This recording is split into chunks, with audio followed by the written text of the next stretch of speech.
Dünya Türkmenleri. Dünya Türkmenleri.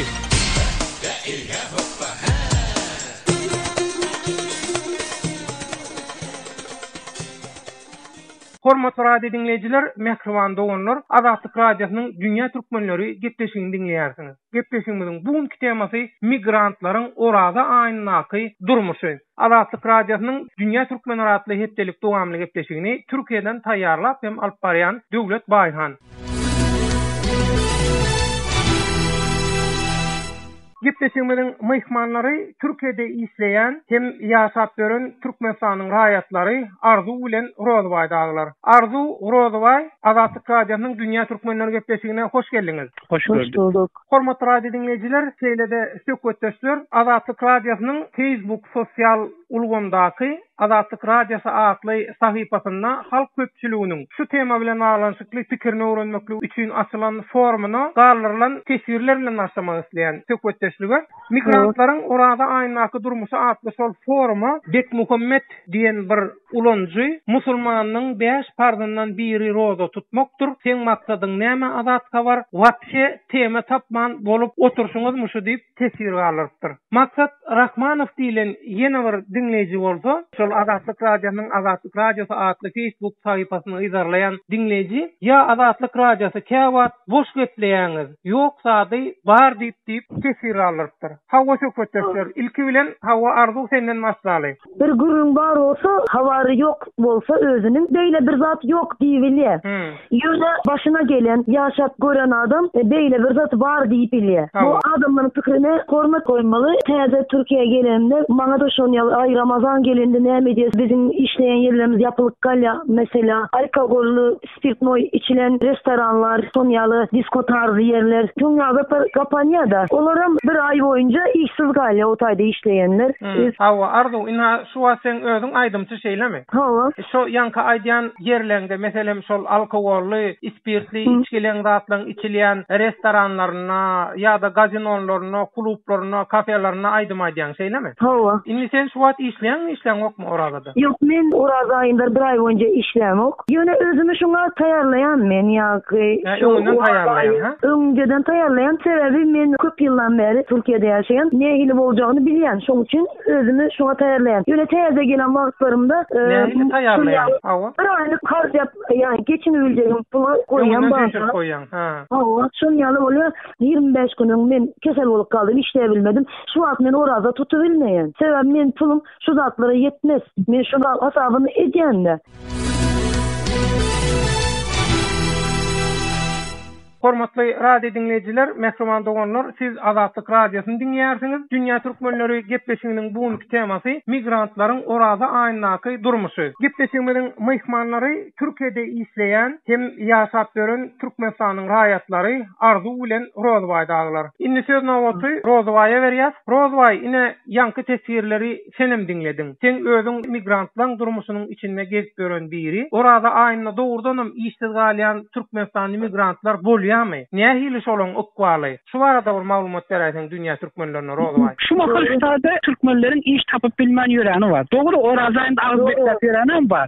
Emma Orazaýynda käbir iş ýerleri var. Agyr iş ýerlerinde iş şertler agyr bolursun. Bu iş şertlerine göre Orazaýynda adamlar işten çykarylýar. Meselem näçe iş şertleri? Meselem şu iş guruluşyp işler, ehli guruluşyp iş bar olsa bar. Meselem ondan başga aýdalyk o haly ýuwlan ýerler, haly ama bu da agyr iş. O ýene de beýle käbir restoranlarda işleyen gecesinden kap çanak yuvan ildeşlerimiz var. Bunların gün gözeran hazır şu vakti doğrusuna istem öğren gözgeyini kıyım yağdaydı. Bunlar hem orada tutanı var, hatta bunların Türkmenistan'da göz moncukları, karagöz çağacıkları, doğulları, enesler, ataları bunlardan gelen gizdecek karışık buraları var. Şimdi biz adiyaz bu tayda 11 ayının sultanı olan Roza ayında bir gezek orada tutuyorlar. Ama Türkmenistan'da onda yıl 12 ay orada tutup oturan başkalarla onlara ne mi diyecek sen onda? Doğru. En yalcık çörege karşı oturanlar var. Onlara ne mi diyecek? Hani senin Müslüman olsa o Müslümanın 5 vaat farzı olsa çıkarıp ortak koy da Müslümanın 5 vaat farzında yıl 12 ay orada tutmalı diyen zat var mı?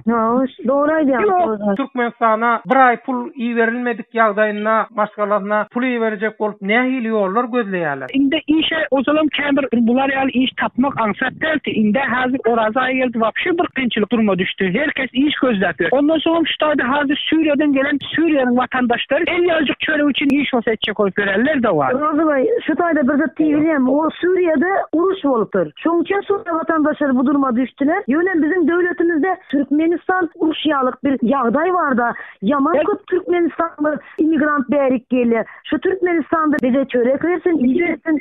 Senin aýdyşyň dogry. Ýöne hükman suratda bir ülkede uruş çykmaly, ýa bir gozgalan bolmaly diýen bir düzgün ýokdur. Aparakatçylyk bolan ülkede de bir milletine, insanyna bir seretmeli diýen zat bardyr. Şolar da musulman. Musulman ülkede gelmese musulman. Rozmay, häzir Arzuga da bir söz bereli. Arzu, sen ýaňa diýdiň-de, şol uruşýaly bir hili şol şertler kynlaşdy, agyrlaşdy, adamlar başarýarda diýär diýdiň. Ýaman kyn ola. Ne senem daşarýurda gezip ýörsiň, Arzu. Şu daşarýurdaky dünýädäki tejribeler gözüň önüne tutulanda nämet bolar? Şu mesele näme çözüp bolar? Şeýle aýdaýyn men şu wagt 40 ýaşynda. Men şu wagt 42 sany çağam bar meniň. Indi men çağalarıma nahar getirmezsem, çörek getirmezsem, men çağalarym gaýsaklasyn, erwet ýollara düşübilýär. Men çağalarym gowy ýerlerde okusun, adam bolsun, garramda maňa da baksın diýip, men çağalarymı gowy ýaşatmak derdine düşdüm. Men şu wagt men mugallim däl, ýa-da ne bileýin, men doktor däl. Aýda bir gelýän belli bir möçberde aýlyň ýok, şeýlemi? Ýok, bazı günler, bazı aýlar men 20 gün işlebilmän galýan. Şunu aýdaýyn. Ýöne men şöyle ölçüp şunu ýetiştiribilýän. Ýöne men ýaly bolabilmeýän adamlar bar. Her ýerde Türkmenistan watandaşlary gapkaçak ýuwup troýkalarda işlep, iň erwet işleri türkmenler edýär da. Adamyň ýüregi ağrýar da, insanyň ýüregi ağrýar. Bizim türkmenler hem işe buluşup ýörler da. Türkmenistan beýle gowy bolsa türkmenlerin gowy ýaşasyn onlar. Şoň ýalbermi? Ene şonu aýtjak bolýan men. Rozmay, onda şu günkü migrantlaryň orada aýnaky durmuşy temaly gepleşiginiň söhbetleşigini jemlejek bolsak. Ýani Arzum aýtdy, senem aýtdyň, çekilýän, görülýän kynçylyklary, şolaň durmuş ýagdaýlaryny. Hawa bu migrantlara nähil kömek edip bolar, näme edilmeli? Bu meselede meniň öz şahsy düşünjem döwlet eger hakyky musulman boljak bolsam, din boýunça da şol adama ýardam etmek diýen bir zat bar. Türkmenistanda diýdim de ýana diýdim, o ýyl kaýlap oradyp oturan adam bar diýdim, başgalar bar diýdim. Da ýani çünki şu başgalaryň her iki arzasy diýen şu taýda işlepýär. O işlepýär. Şu bakymda men hene hazır görüp duran gününi görsem, şolar yer ýarysy başly ýere ýerjek. Ýani o dinine ýitirjekler. İkinci bir taraftan da şu izindäki başgalasyndakyları olara da aç koýmajak bolup, hem şu etjek bolup iş gözleşip aktarýarlar, köçelerde. Şu meseleler nähil çözülmeli, Rozabay? Şu migrantlaryň kynçylyklary nähil çözülmeli seň pikiriňe görä? Jemläp goýbereli? İlkilen eger aňyryç ýagdaý bar olsa da diýjekler bar. Ähli şertlerimiz var. Adamlara şert öğretmeli. İş vermeli, hakkını, hukukuny vermeli. Ele ýan arzu belläkeşde niýe bolsa Türkmen garamayak ezini gara işti işlet öğrenip. Doğru. Doğru zada doğru diýjeksin. Tagol Rozabay. Ýerine gitsen doğru zada doğru diýjeksin. Arzu jemläli gepleşigimizi seň pikiriň nähili, nähil çözülmeli? Şonyalı, men Türkmenistan döwletinden şunu garaşýan. Başga döwletler bilen ara gatnaşymyzy gowy edip, türkmenleri hem işe ağır yük taşap, ağır işler etip ýören bir wasypsyz bir işçi ýagdaýyndan çıkarıp türkmenlerin ýaşaýyşyny gowy şartlara getirmeli, iş vermeli. Men indi Türkmenistan doğulupdyryn diýip, Türkmenistanda ýaşaýyş şartlary erwetse men ýurt dışına çıkybilmän, azar görüp oturmaly. Meni gamak koýmaly, men tawuk däl, men o taýda oturaýyn ýa-da bir akvariumda balyk däl, men akvarium dışına çıkybilmeýän, işlebilmeýän, hisap edebilmeýän, äre barıp bilmeýän, çağa doğurup bilmeýän. Näme edebiles o zaman biz Türkmenistandan çıkmaly däl, beýle bolmaly däl. Şonam maňa Türkmenistan bermeli de, şu hakkı maňa bermeli de, şunu aýtjak bolýan. Tagol Arzu, Rozabay, senem tagol Azatlyk radiosynyň Dünýä Türkmenler gepleşigine gatnaşyp migrantlaryň orada aýnaky durmuşy diýen tema boýunça beren gürüňligiňiz üçin köp sag bolun.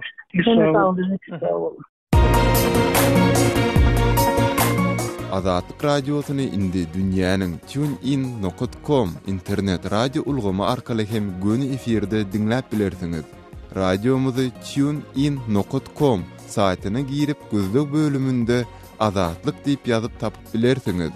TuneIn.com ulgamynda türkmen dilinde maglumatlary berýän Ýeketäk radiony, Azatlyk radiosyny dinlemäge çagyrýarys.